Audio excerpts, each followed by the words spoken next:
Well, this week we are honoring first responders and EMTs, and they are often the front lines of saving lives. With the weather warming up, these volunteers have to be ready for all sorts of emergencies. News 12 New Jersey's Jim Murdoch is at the Morganville First Aid in Monmouth County with some of those volunteers right there with you.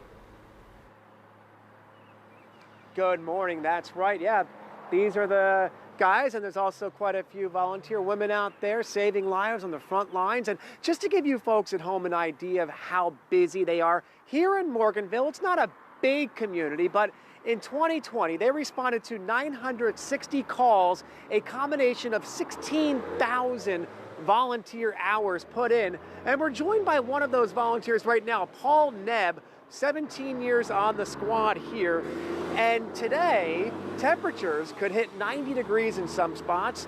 Not a lot of humidity, but that means calls for heat-related illnesses could be on the rise. What do you notice? What do you first look for when you arrive on scene to one of those calls?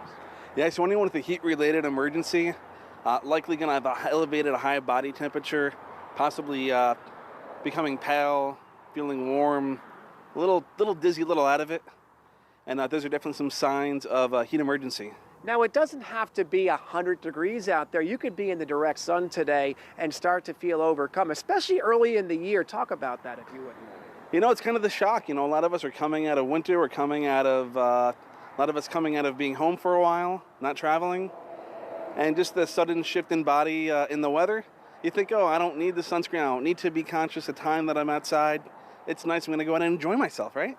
So if you are around somebody who starts to display some of those symptoms, what can they do? I know you have some tools here, but what can somebody around somebody suffering one of these heat-related illnesses do before you men and women get there?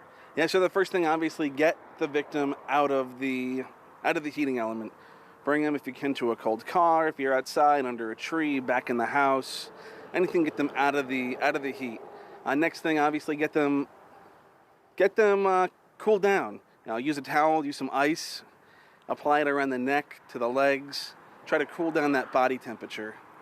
And if they're able to drink, definitely I recommend drinking Gatorade versus water or anything else. Gatorade, other sports drinks have electrolytes. Obviously, if they can drink, if they're unconscious, you don't want to give them something to drink. And it's something that can sneak up on you too. Can come out of the blue.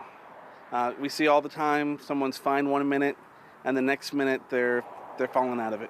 All right, we'll come back and talk to you guys in the next hour. We're going to have some personal stories of how the first aid squad here in Morganville saved lives, and that's what your job is.